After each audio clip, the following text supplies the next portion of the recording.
Good morning friends. Andhra பிரதேசம் ஸ்ரீசைலத்தில் இருக்கிற சாக்ஷி கணபதி இந்த கோவிலை பற்றி தான் இந்த பதிவில் பார்க்க போகிறோம். இந்த கோவில் வந்து பார்த்திங்கன்னா ஸ்ரீசைலத்திலேருந்து 3 கிலோமீட்டர் ஃப்ரண்ட்லேயே இருக்கும். அதாவது ஸ்ரீசைலம் கோவிலுக்கு முன்னாடி ஒரு 3 கிலோமீட்டர் டிஸ்டன்ஸில் இந்த கோவில் இருக்குது.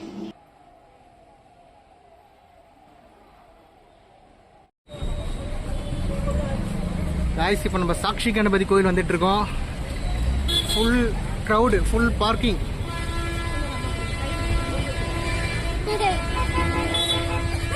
இல்லை, வண்டி பின்னாடி வர பார்த்துவா.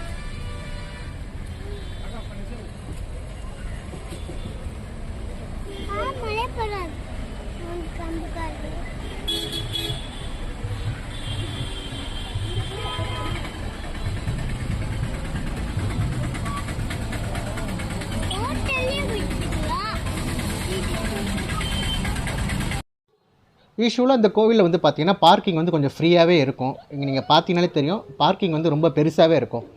ஆனால் நம்ம போன அன்றைக்கி பார்த்தீங்கன்னா பார்க்கிங் வந்து ரொம்ப ஃபுல்லாகிடுச்சு. கார் விடுறதுக்கு இடமே இல்லை, ரொம்ப கன்ஜஸ்டடாகவே இருந்தது. அதனால் நாங்கள் வந்து காரை வந்து நம்ம ரோட்டுக்கு கொஞ்சம் ஓரமாக அங்கே ஒரு ஃப்ரீயாக பார்க்கிங் இருந்தது. ஸோ அங்கே வந்து நம்ம பார்க் பண்ணிட்டு நம்ம நடந்து தான் போயிட்டுருக்கோம்.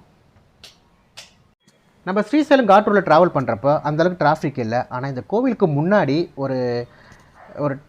இந்த கோவிலுக்கு முன்னாடி ஒரு 1/2 கிலோமீட்டர் கிட்ட வந்து பார்த்திங்கன்னா சரியான டிராஃபிக்காக இருந்தது. ஏன்னா தரிசனம் முடிச்சுட்டு ரிட்டர்ன் வர்றவங்க, இந்த கோவிலோட நிறுத்தி சாமி கும்பிட்றவங்க இப்படின்னு சொல்லிட்டு இதனால் கிட்டத்தட்ட ஒரு 20 to 30 மினிட்ஸ் வந்து பார்த்திங்கன்னா இந்த கிராஸ் பண்ணுறதுக்கு எங்களுக்கு டைம் எடுத்துக்கிச்சு. 30 மினிட்ஸ் டைம் எடுத்துச்சு. ஏன்னா அவ்வளோ டிராஃபிக் இருந்தது இன்றைக்கி.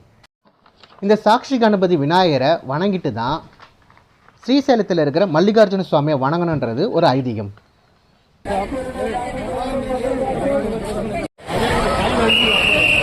வழுக்குது பார்த்து. 14ஆம் நூற்றாண்டின் புகழ்பெற்ற கவிஞரான ஸ்ரீநாதர் தனது காசி கண்டத்தில் இந்த சாக்ஷி கணபதியை அகஸ்திய முனிவர் ஸ்ரீசைலம் யாத்திரையின் போது காட்சிப்படுத்தியதாக கூறுகிறார். இந்த கோவில் காலை 6 மணி முதல் இரவு 9 மணி வரை திறந்திருக்கும். ஒரு பக்தர் இந்த சாக்ஷி கணபதி கோவிலுக்கு செல்லவில்லை என்றால் ஸ்ரீசைலத்திற்கு சென்றது பதிவு செய்யப்படாமல் போகும் என்று நம்பப்படுகிறது. இந்த கோவில் இருக்கிற விநாயகப் பெருமான் மல்லிகார்ஜுன ஜோதிர்லிங்கத்தை தரிசிக்கும் ஒவ்வொருவரின் பதிவையும் வைத்திருப்பார் என்ற நம்பிக்கையின் பிரதிநிதியான சாக்ஷி என்ற சொல்லுக்கு சாட்சியாக இருப்பவர் என்று பொருள். இந்த கோவிலுக்கு வரும் பக்தர்களின் பெயர்களை பதிவு செய்வது போல் இடது கையில் புத்தகமும் வலது கையில் பேனாவும் ஏந்தியவாறு காட்சியளிக்கிறார் இந்த விநாயகப் பெருமான்.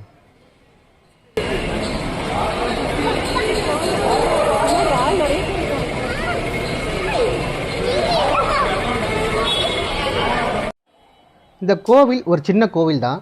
இந்த கோவிலோட வெளிப்புற சுவர்களில் பல்வேறு சிற்பங்கள் செதுக்கப்பட்டிருக்கு. விநாயகர் ஒரு அரக்கணித்தோர் கொடித்த சிலைகளையும் விநாயகர் சிவபெருமானை கௌரவிக்கும் சிலைகளையும் பார்க்கலாம். சில ஆவிகளின்படி இந்த ஸ்ரீசைலத்தின் வாழ்விட வரலாறு சுமார் 30,000 முதல் 40,000 ஆண்டுகளுக்கு மேல் பழமையானதாக சொல்லப்படுகிறது.